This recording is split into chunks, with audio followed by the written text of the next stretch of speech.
เสียงพระพุทธศาสนาแห่งชาติและสังคมคลื่นเพื่อการศึกษาพระพุทธศาสนาและวัฒนธรรมระบบ FM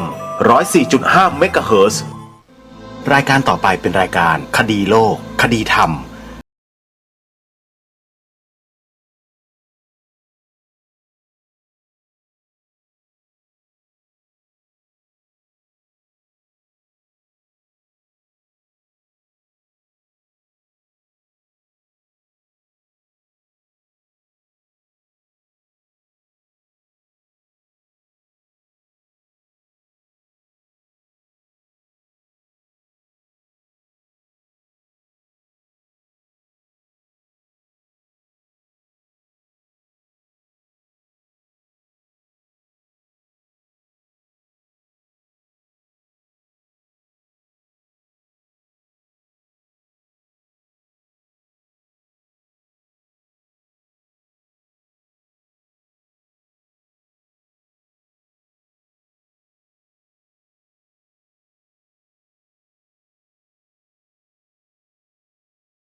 ป่าจริยธรรมวัดหนองกายวัดฝายหินวัดศรีอุดมวงศ์วัดอารามมงคลวัดบ้านปลาคูนวัดสามชุกพร้อมด้วยเครือข่ายเป็นต้นท่านยังสามารถรับฟังผ่านโทรศัพท์มือถือได้โดยการดาวน์โหลดแอปพลิเคชันที่ชื่อว่าวิทยุพุทธศาสนาทั่วไทยวิทยุพุทธศาสนาทั่วไทยเป็นแอปพลิเคชันเดียวที่รวบรวมสถานีวิทยุพระพุทธศาสนาแห่งชาติไว้ในที่เดียวกันมากถึง48 สถานีทั่วไทยท่านผู้ฟังสามารถเปิดรับฟังได้ตลอด24 ชั่วโมงและเปิดรับฟังได้ทั่วโลกใครที่บอกผู้อื่นแนะนำผู้อื่นให้ดาวน์โหลดแอปพลิเคชันนี้ถือว่าได้บุญกันทุกคนได้บุญทั้งกลางวันและกลางคืนเพราะการให้ธรรมะเป็นทานนั้นองค์สมเด็จพระสัมมาสัมพุทธเจ้าตรัสยืนยันไว้ว่าชนะการให้ทั้งปวงการทำบุญกับสถานีวิทยุที่เผยแผ่ธรรมะทุกคลื่นถือว่าได้บุญมากที่สุดโดยการบริจาคเป็นค่ากระแสไฟฟ้าในการดำเนินงานสถานีวิทยุถือว่าได้บุญมากมีส่วนร่วมในงานเผยแผ่ธรรมกับครูบาอาจารย์ของเราใครก็ตามที่บริจาคปัจจัยถวายเป็นค่ากระแสไฟฟ้าให้แก่สถานีวิทยุพระพุทธศาสนาผู้นั้นได้อานิสงส์แห่งบุญไม่หยุดไม่หย่อนตราบใดที่สถานีวิทยุนั้น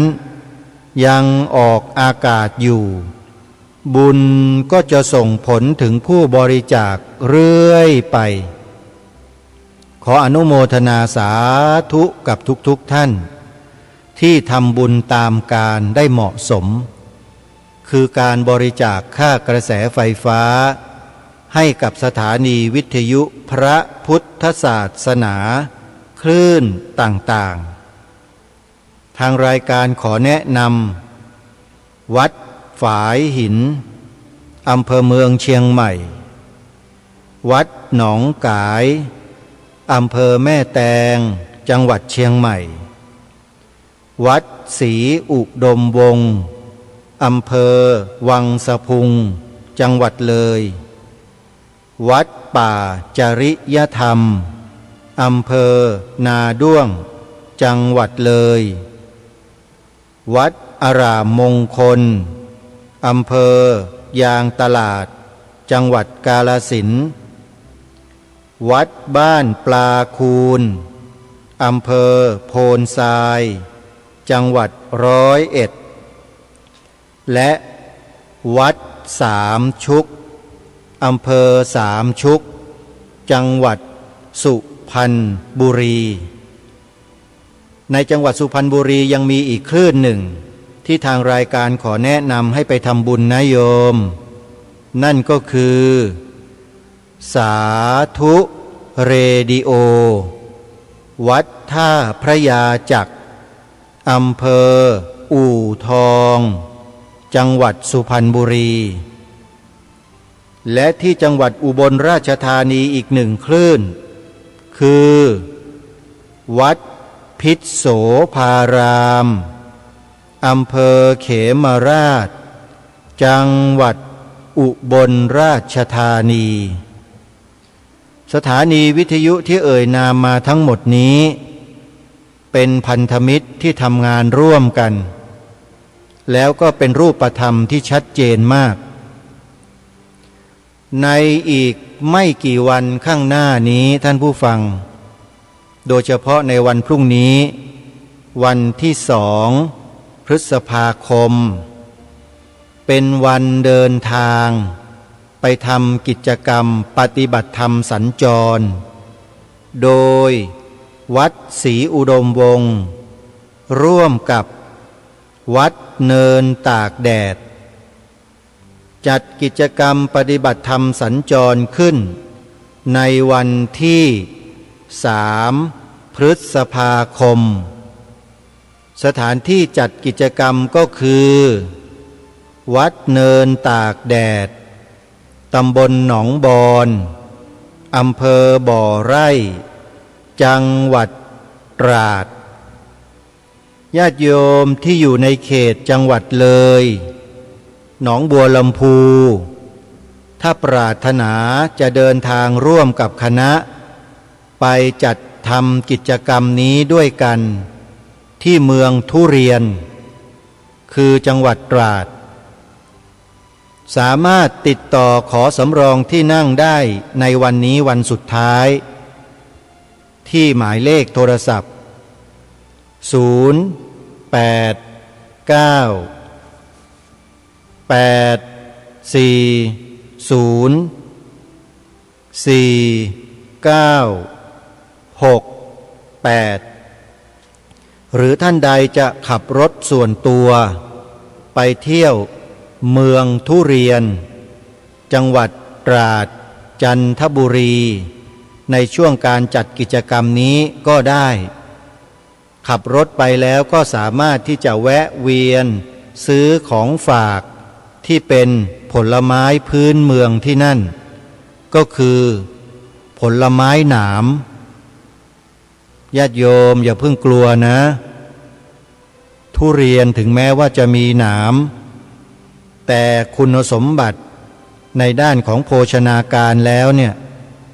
บอกได้เลยว่าอยู่ในลำดับต้นๆของผลไม้ไทยของเราทีเดียวนั่นก็คือทุเรียนช่วงนั้นกำลังออกพอดีเลยโยมต้นเดือนพฤษภาคมเนี่ยถ้าใครไปร่วมกิจกรรมในครั้งนี้ก็จะได้ไปเห็นสวนทุเรียนใหญ่โตมากบางทีก็อาจจะได้รับประทานทุเรียนที่โคนต้นสวนใดสวนหนึ่งก็ได้นะโยมนะ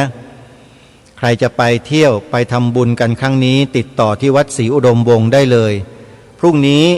เดินทางแล้วโยม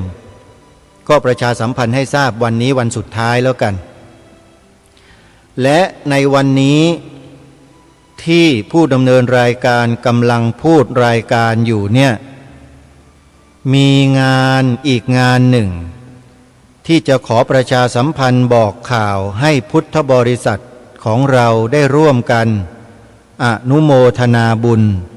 แสดงมุทิตากับพระเถระรูปหนึ่งของสังฆมณฑลไทยของเราได้รับพระมหากรุณาธิคุณพระราชทานสัญญาบัตรพัดยศเลื่อนสมณศักดิ์จากชั้นธรรมเป็นเจ้าคณะรองชั้นหิรัญญบัตรหรือรองสมเด็จพระราชาคณะอีกรูปหนึ่งของเมืองไทยของเราทำไมรายการนี้จึงมาประกาศให้พวกเราอนุโมทนาบุญเพราะพระเดชพระคุณท่านรูปนี้เป็นพระที่มีเมตตาจิตสูงมากท่านสร้างโรงพยาบาลให้แก่ชาวกรุงเทพมหานครและปริมณฑล4 แห่งโยมการสร้างโรงพยาบาลในเขตเมืองหลวงเนี่ยไม่ใช่เรื่องที่ทำกันได้ง่ายๆแต่พระเดชพระคุณรูปนี้ท่านทำได้และพยายามทำมาโดยตลอดความโชคดีก็คือมีทายกทายิการ่วมทำบุญกับท่านสามารถสร้างโรงพยาบาลได้สำเร็จด้วยผลงานและความดีของพระเดชพระคุณท่านเป็นที่ประจักษ์ทางสำนักพระราชวังจึงได้ประกาศนามของพระเดชพระคุณท่านเป็นพระภิกษุสงฆ์ไทยรูปหนึ่งที่ได้รับพระมหากรุณาธิคุณพระราชทานเลื่อนสมณศักดิ์เป็นพระราชาคณะเจ้าคณะรองชั้นหิรัญญบัตรอีกรูปหนึ่งของประเทศไทยญาติโยมนั่นก็คือพระเดชพระคุณท่านเจ้าคุณพระพรหมวชิระคุณาทานโกศลมหาวีโรเจ้าอาวาสวัดศรีสุดารามวรวิหารพระอารามหลวงแขวงบางขุนนนท์เขตบางกอกน้อยกรุงเทพมหานครพระเดชพระคุณท่านได้มอบตลปัดพัดยศพร้อมด้วยใบตราตั้งฐานานุกรมในสมณศักดิ์ของพระเดชพระคุณท่านที่พระเทพวชิรคุณาทานเมื่อปีพระพุทธศักราช 2559 ที่อาตมาภาพและกระผม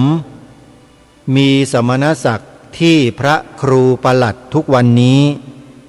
ก็เพราะความเมตตาของพระเดชพระคุณท่านรูปนี้แหละญาติโยม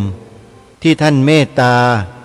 ถวายฐานานุกรมที่พระครูปลัดชั้นเทพให้แก่กระผมและอาตมาภาพเมื่อปี 59เพราะฉะนั้นอาตมาภาพจึงไม่สามารถจะหลีกเลี่ยงในการที่จะบอกข่าวประชาสัมพันธ์ของครูบาอาจารย์ที่เมตตาอาตมาภาพให้กับญาติโยมสาธุชนรู้ไม่ได้เมื่อมีกิจการงานใดข่าวสารข้อมูลใดที่เกี่ยวกับองค์ท่านแล้วอาตมาภาพก็จะต้องประกาศแล้วแจ้งให้กับทุกท่านได้ทราบเพื่ออนุโมทนาบุญสาธุการร่วมกันญาติโยมเพราะพระเดชพระคุณท่านนั้นทำประโยชน์ให้แก่สังคมมาโดยตลอดทุกทางที่ท่านสามารถทำได้อาตมาภาพติดตามการทำงานของพระเดชพระคุณท่านมาโดยตลอดในฐานะที่เป็นฐานานุกรมของท่านบอกกับสาธุชนได้เลยว่าพระสงฆ์ที่อยู่ในส่วนกลางกรุงเทพมหานครที่ทำประโยชน์ให้แก่สังคมมีอยู่เป็นจำนวนมากจริงๆญาติโยมหนึ่งในนั้นก็คือพระเดชพระคุณท่านเจ้าคุณพระพรหมวชิรคุณาทานโกศล มหาวีโรรูปที่อาตมาภาพและกระผมกล่าวถึงนี่แหละถือว่าเป็นรูปสำคัญอีกรูปหนึ่งในวงการคณะสงฆ์ไทยที่รู้กันโดยทั่วไป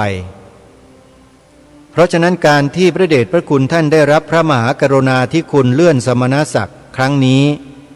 จึงเป็นความเหมาะสมอย่างยิ่งและในวันนี้วันที่1 พฤษภาคมจะได้มีพิธีเชิญหิรัญญบัตรพัดยศและเครื่องประกอบสมณศักดิ์โดยผู้แทนพระองค์พลอากาศเอกพงเทพหนูเทพองคมนตรีจะได้อัญเชิญมาถวายแด่พระเดชพระคุณท่านเจ้าคุณพระพรหมวชิรคุณาทานในวันนี้ช่วงบ่ายเวลา 14 นาฬิกาจึงขอกราบอาราธนาพระเถรานุเถระผู้ที่เคารพนับถือในพระเดชพระคุณท่านก็ดีญาติโยมอุบาสกอุบาสิกาผู้ปรารถนาจะเข้าถวายมุทิตาสักการะพระเดชพระคุณท่านก็ดีให้มารวมกันที่วัดศรีสุดารามแขวงบางขุนนนท์เขตบางกอกน้อยกรุงเทพมหานครแต่เนิ่นๆเพื่อเตรียมจะเข้าร่วมพิธีกันในตอนบ่าย2 โมงของวันนี้1 พฤษภาคมพระพุทธศักราช 2568 โดยพร้อมเพรียงกันท่านใดจะโทรศัพท์เพื่อสอบถามรายละเอียดเพิ่มเติมสามารถโทรศัพท์เข้าไปได้ที่02-433-5919หรือ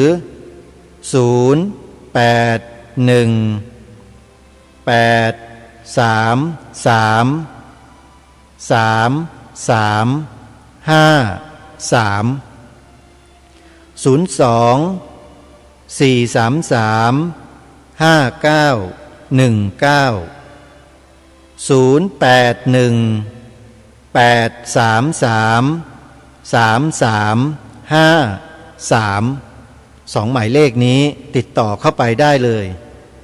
นี่ถือว่าเป็นความปลื้มปิติยินดีของเหล่าบรรดาศิษยานุศิษย์ในพระเดชพระคุณท่านที่ได้รับพระมหากรุณาธิคุณอีกครั้งหนึ่งหลังจากที่พระเดชพระคุณท่านได้รับพระราชทานเลื่อนสมณศักดิ์เมื่อปีที่แล้ว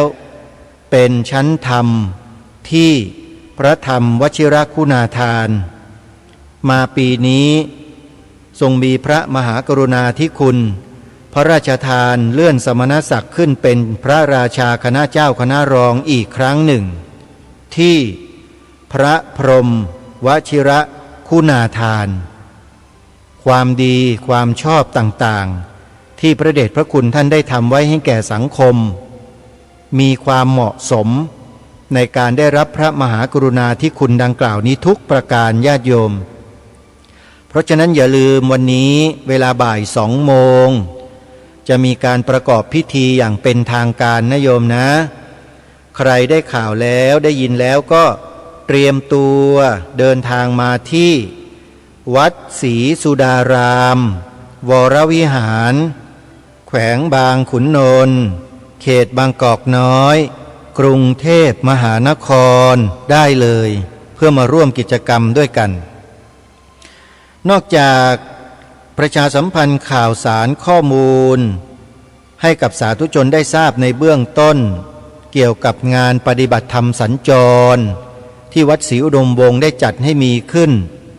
แล้วจะนำพาคณะไปร่วมกิจกรรมกันที่วัดเนินตากแดดตำบลหนองบอนอำเภอบ่อไร่จังหวัดตราดแล้ว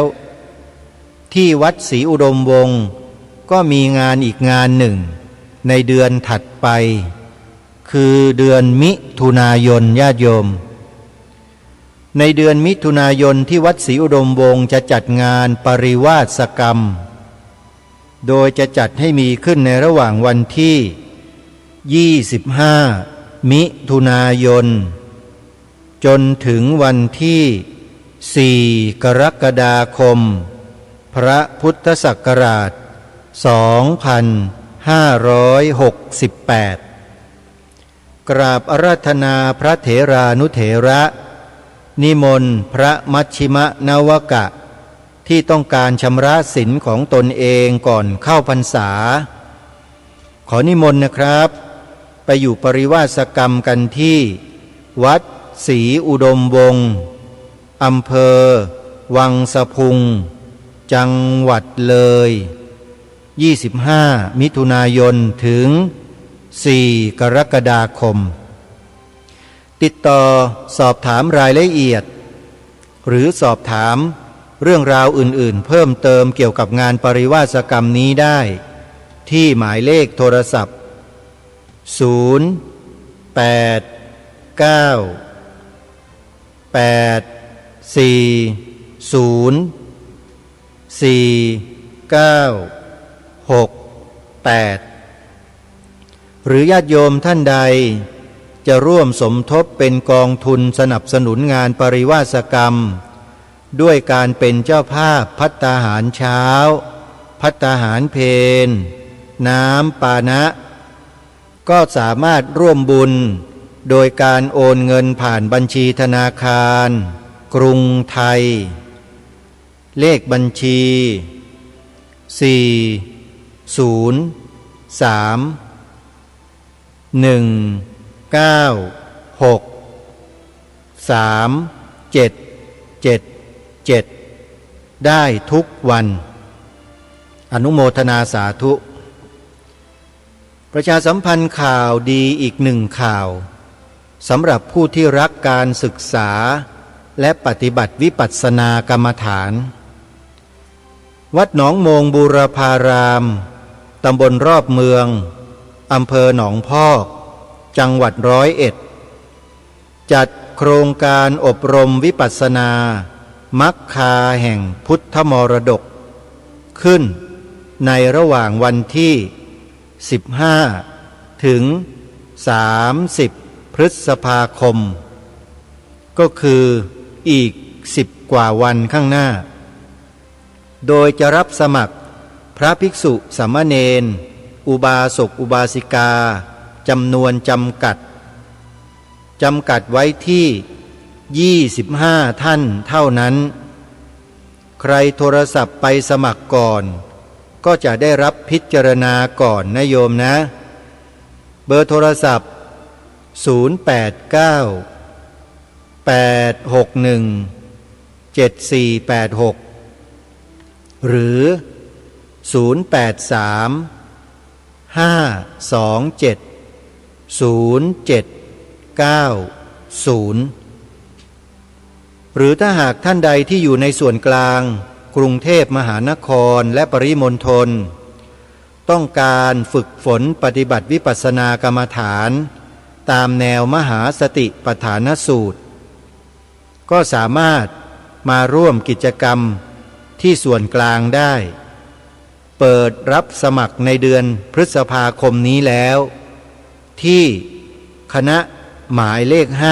5วัดมหาธาตุยุวราชรังสฤษฎ์เขตพระนครกรุงเทพมหานครญาติโยมใครที่สนใจจะเข้าคอร์สปฏิบัติวิปัสสนากรรมฐานตามแนวมหาสติปัฏฐานสูตรที่วัดมหาธาตุได้จัดให้มีขึ้นในเดือนพฤษภาคมนี้โทรศัพท์เข้าไปแสดงความจำนงที่หมายเลขโทรศัพท์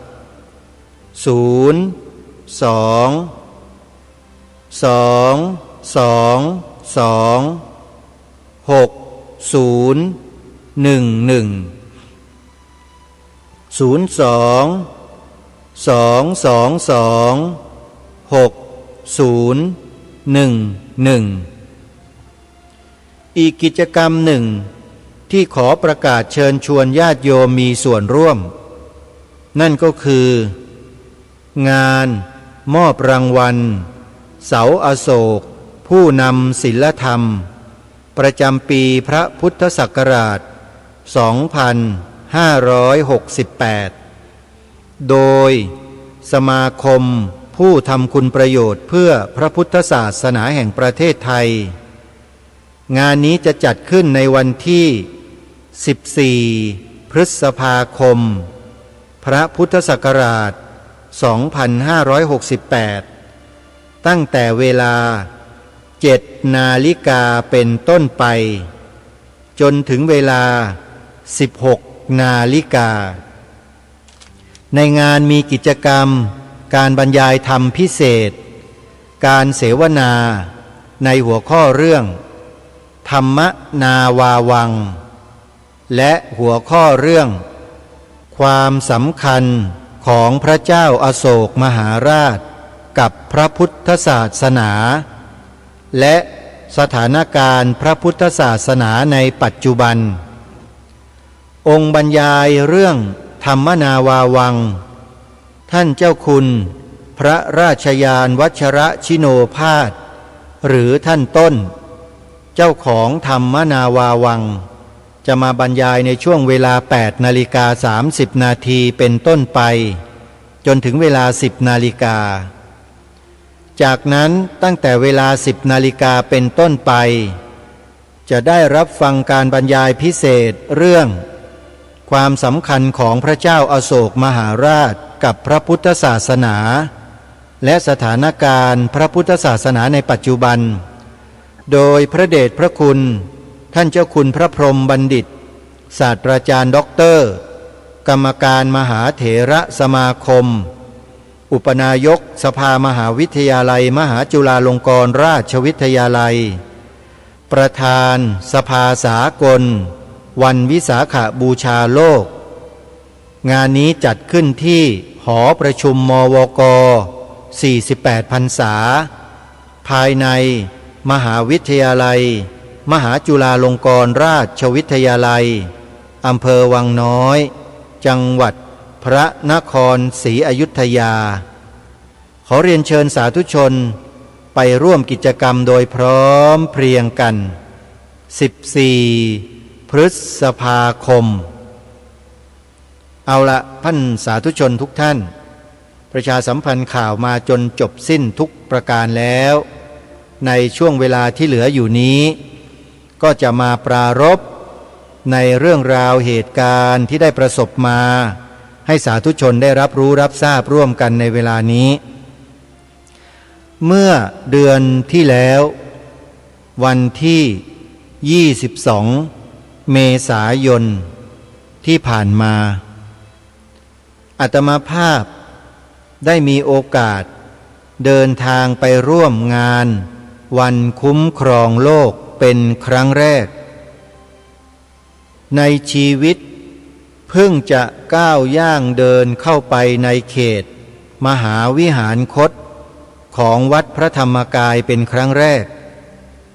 เป็นประสบการณ์ตรงที่ได้สัมผัสจะนำมาบอกเล่ากับญาติโยมสาธุชนในที่นี้เพื่อให้ทุกท่านได้อนุโมทนาบุญด้วยกันญาติโยมสาธุชนญาติโยมทุกท่านวัดในพระพุทธศาสนาของเราที่มีอยู่ในประเทศไทยเนี่ยมีอยู่ประมาณ 40,000 กว่าวัดทั่วราชอาณาจักรหมายถึงวัดที่ถูกต้องตามพระราชบัญญัติด้วยวัดที่เป็นสำนักสงฆ์ด้วยวัดที่เป็นที่พักสงฆ์ด้วยรวมแล้วประมาณ 40,000 กว่าวัดทั่วราชอาณาจักรในวันดังกล่าวนั้นพระสงฆ์ทุกวัดทั่วประเทศไทย 40,000 กว่าวัดมารวมกันอยู่ที่วัดพระธรรมกายมาทำไมมารับมหาสังฆทานตามที่ได้รับอาราธนานิมนต์พระสงฆ์ถ้าไม่ได้รับอาราธนานิมนต์จะมากิจนั้นๆที่เจ้าภาพเขาจัดเนี่ยไม่ได้ถึงมาได้ก็ไม่สามารถที่จะรับไทยธรรมที่เจ้าภาพจัดถวายไว้ได้เพราะไม่มีฎีกานิมนต์ แต่ถามว่ามาแล้วลำบากไหมก็ไม่ลำบากด้วยอาหารด้วยน้ำดื่มด้วยที่พักต่างๆที่รองรับไว้เป็นจำนวนกว้างขวางใหญ่โตสามารถรองรับพระสงฆ์และญาติโยมที่ไปร่วมกิจกรรมได้เป็นจำนวนเรือนแสนคนญาติโยมสิ่งที่อาตมาภาพพูดเนี่ยไม่ใช่เรื่องโกหกนะโยมก่อนหน้านี้เคยได้ยินได้ฟังในลักษณะนี้แหละว่ามีการจัดอบรมจัดกิจกรรมแต่ละครั้งมีผู้คนไปร่วมกิจกรรมที่ลานพระมหาเจดีย์ธรรมกายเนี่ยเป็นจำนวนเรือนแสนอาตมาภาพฟังแล้วก็รู้สึกในใจว่ามันจะเป็นไปได้ยังไงวัดในประเทศไทยที่จะจุคนในพื้นที่เดียวกันเป็นแสนเนี่ยมันเป็นไปได้ยังไงมันจะมีพื้นที่เพียงพอหรือแต่พอได้ไปเท่านั้นแหละญาติโยมเข้าไปในมหาวิหารคตซึ่งเป็นวิหารที่รายรอบลานกิจกรรมซึ่งตรงกลางจะเป็นสถานที่ประดิษฐานพระมหาธรรมกายเจดีย์องค์ใหญ่อย่างที่เรารู้เราทราบกันน่ะอย่างที่สื่อสารมวลชนชอบพูดใครต่อใครชอบพูดในลักษณะเชิงดูหมิ่นดูแคลนนะหาว่าองค์พระมหาธรรมกายเจดีย์เนี่ยไม่ใช่หรอกไอ้นั่นมันจานบินอย่างนู้นอย่างนี้จริงๆแล้วเป็นเจดีย์ญาติโยมแต่เป็นรูปทรงที่คล้ายๆกับจานบินแต่ไม่ใช่ฮะ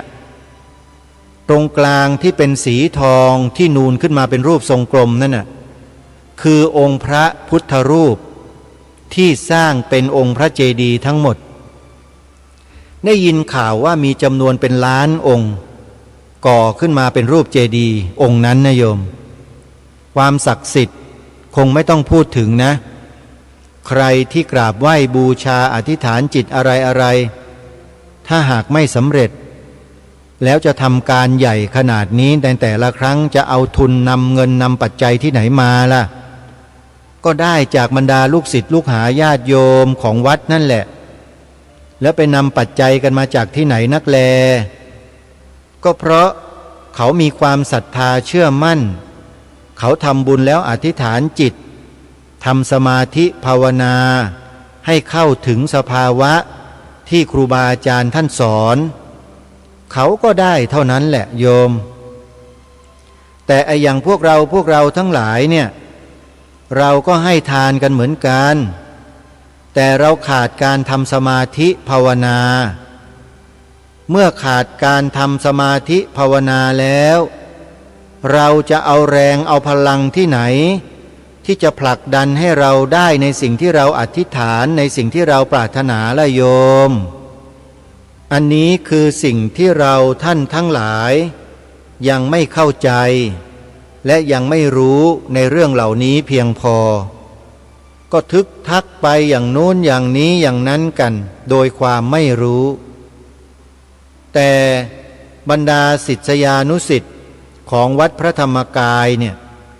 เขามีการนั่งสมาธิกันอยู่อย่างสม่ำเสมอตามที่ครูบาอาจารย์มีองค์หลวงพ่อสดวัดปากน้ำพระมงคลเทพมุนีเป็นต้นคอยพร่ำคอยสอนอยู่ตลอดแล้วก็สืบสายกันมาจนกระทั่งถึงปัจจุบัน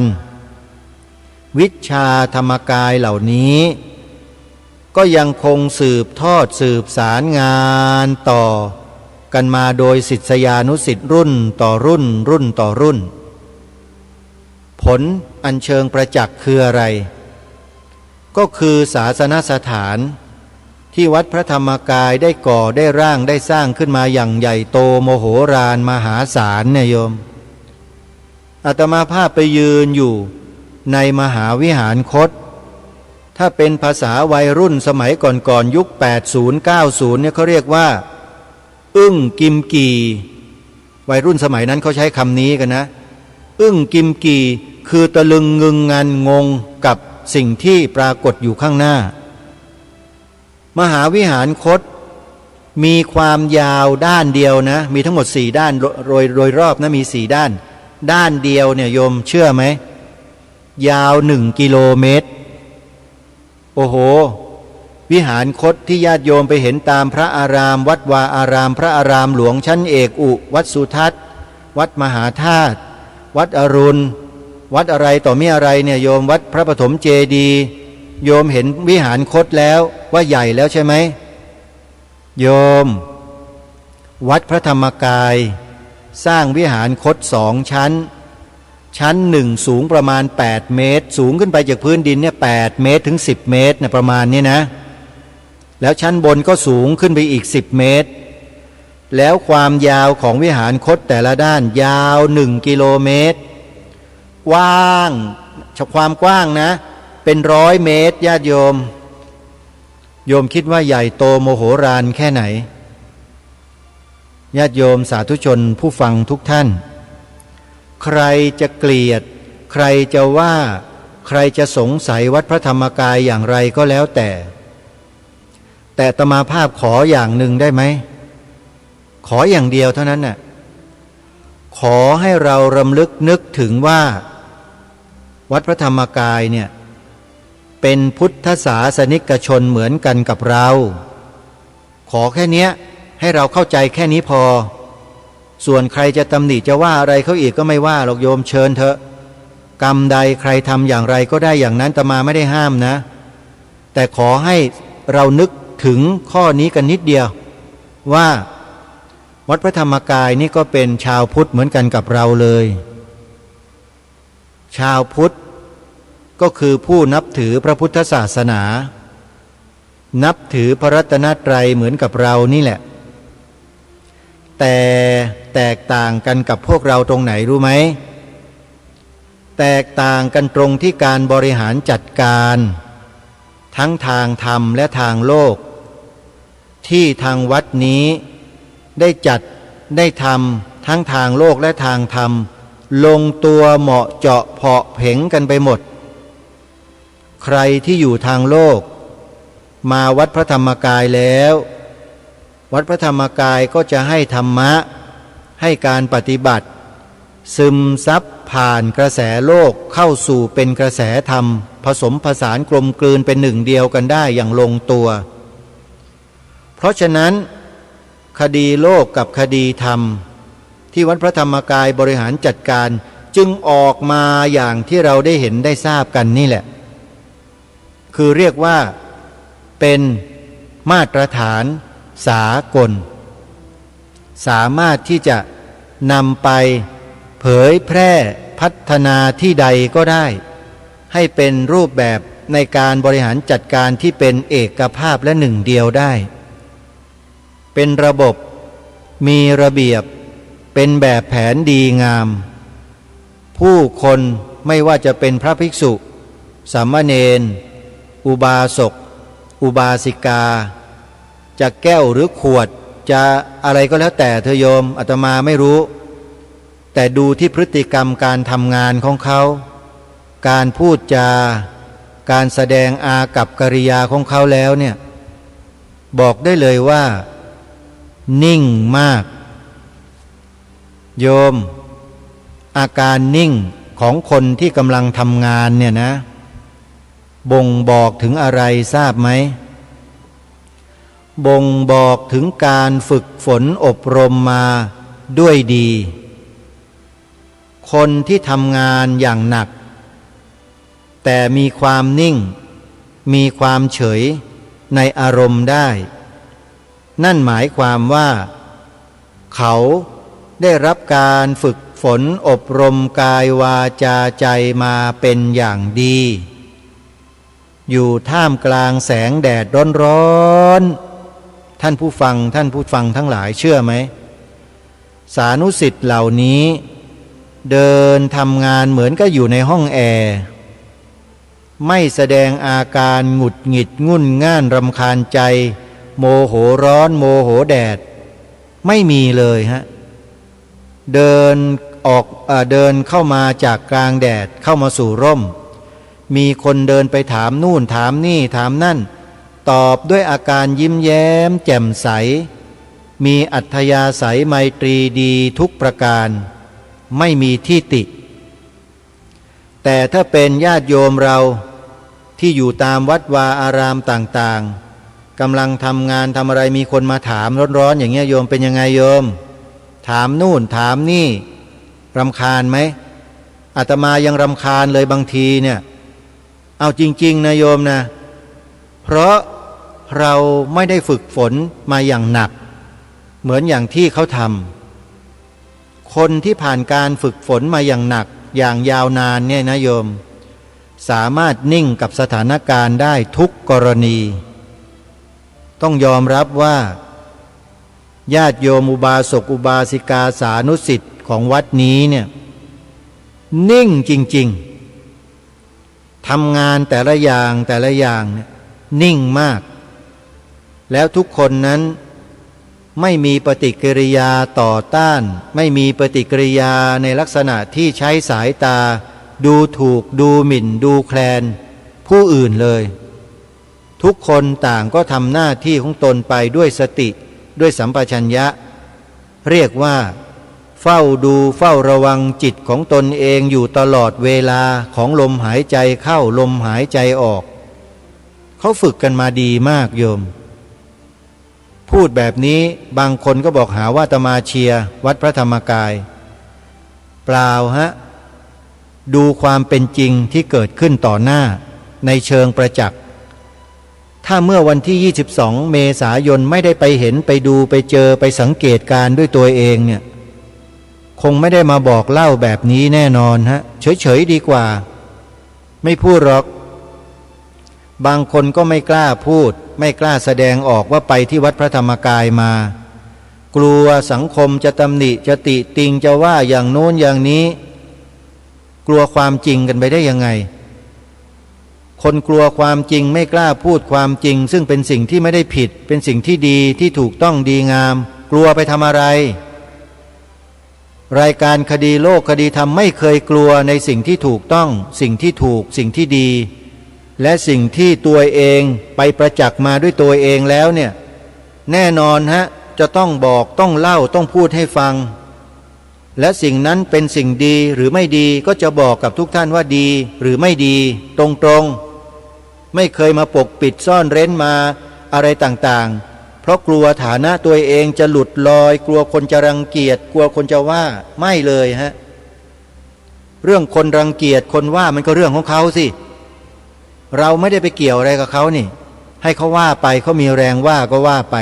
ตำหนิก็ตำหนิไปดิก็ในเมื่อไปเจอมาไปเห็นมาด้วยตัวเองเนี่ยชีวิตก็ผ่านมาก็ไม่ใช่น้อยโยมไปที่ไหนก็ไปมาทั่วทั้งประเทศทั่วทั้งแผ่นดินมาแล้วแต่ยังไม่เคยไปที่วัดพระธรรมกายเท่านั้นเองพอไปวันแรกไปเห็นไปดูไปสังเกตไปทำการบันทึกเทปบันทึกอะไรต่างๆไว้มันอดไม่ได้จริงๆในฐานะที่เป็นสื่อเนี่ยโยมมันก็เลยต้องบันทึกเหตุการณ์เอาไว้ตั้งแต่ก้าวลงรถเดินเข้าไปนี่แหละไปในช่องที่รถเขาวิ่งเข้านี่แหละแล้วก็ตามพระสงฆ์เดินเข้าไปอาตมาก็ทำคลิปเผยแพร่อยู่ใน TikTok ก็โยมไปดูกันได้นะไปดูกันได้เลยอาตมาก็แชร์ไปในหลายๆกลุ่มอยู่แล้วบอกให้ทุกท่านได้ทราบว่าเนี่ยเขาทำงานกันแบบนี้การบริหารจัดการ management เขาเป็นอย่างนี้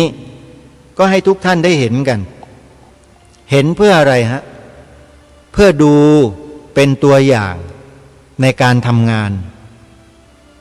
การดูตัวอย่างในการทำงานแล้วนำไปเป็นแบบอย่างเอาไปปฏิบัติได้เนี่ยก็เป็นสิ่งที่ดีโยมดังตัวอย่างเช่นเจ้าอาวาสวัดศรีอุดมวงศ์พระครูอุดมวรานุวัตร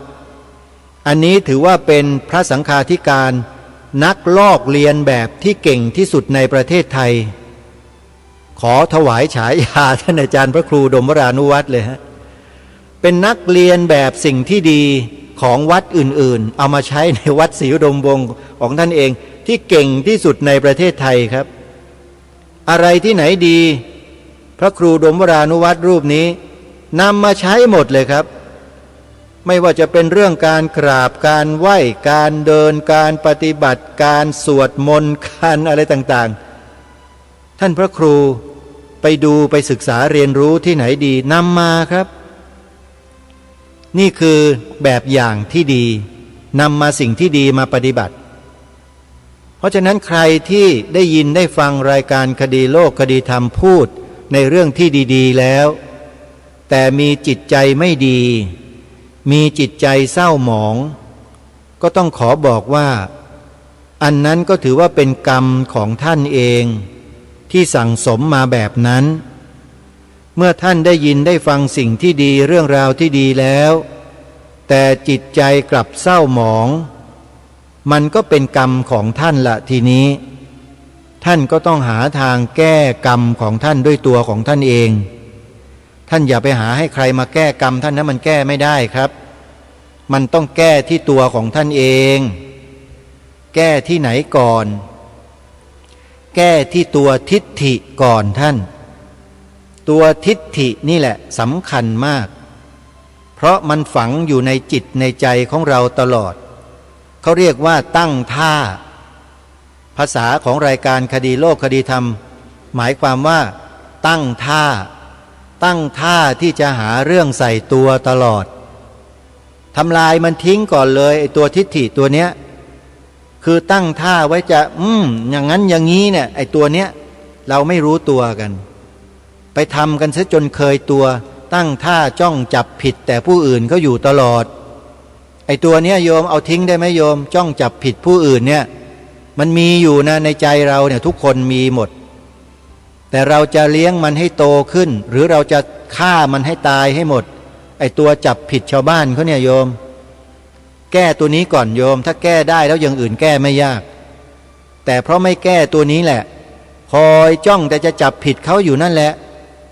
รายการคดีโลกคดีธรรมนำมาพูดก็มาจับผิดรายการนี้อีกว่าอย่างนู้นว่าอย่างนี้มันเป็นอย่างนี้นะคนมีกรรมเนี่ยโยมมีกรรมในทางที่ไม่ดีเนี่ยฝังอยู่ในจิตของเขาอยู่ตลอดแล้วเขาเมื่อไม่มีคนไม่มีผู้รู้มาบอกมาแนะนำเขาก็สร้างกรรมสิ่งเหล่านี้สั่งสมอยู่ในขันธสันดานของเขาอยู่ตลอดเป็นสัตว์ที่มีความน่าสงสารมากสัตว์โลก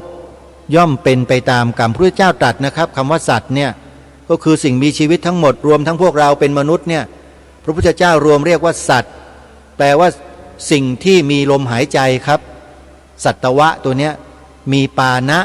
คือลมหายใจพระพุทธเจ้าทรงใช้ศัพท์รวมว่าสัตวะสัตว์โลกย่อมเป็นไปตามกรรมกรรมมุนาวัตตตีโลโกกรรมดีกรรมเลวเป็นไปตามกรรมเหล่านี้หมดขึ้นอยู่กับทิฏฐิไอตัวตั้งต้นสารพิษกับสารที่ดีนี่แหละมันอยู่ที่ตัวทิฏฐินี่แหละครับทำทิฏฐิให้ถูกต้องให้ดีงามไว้มองโลกในแง่ดีจิตของเราก็ดีตามที่มองไปด้วยโยมแต่ถ้าใครมองโลกในแง่ร้ายหมายความว่าจ้องแต่จะจับผิดเขาอยู่ตลอดเวลาเนี่ยจิตตรงนั้นน่ะบอกได้เลยว่าสกปรกสิ้นดีรีบกำจัดสิ่งสกปรกในใจออกเถอะโยมก็จะทำให้ใจเราเนี่ยผ่องใสสว่างกุศลก็จะเกิดขึ้นตามมามากมายจิตใจก็จะเบามันไม่หนักเพราะความคิดผิดเหล่านั้นนั่นเองนะฮะเอาละสาธุชนวันนี้ก็ปรารภมาพอสมควรแก่เวลาขอสมมุติยุติรายการไว้แต่เพียงเท่านี้พบกับรายการได้ใหม่ในวันต่อไปขอความสุขความสวัสดีในธรรมแห่งองค์สมเด็จพระบรมศาสดาสัมมาสัมพุทธเจ้าจงปรากฏเกิดมีขึ้นในจิตใจของท่านผู้ฟังทุกท่านทุกคนเทินขอเจริญพร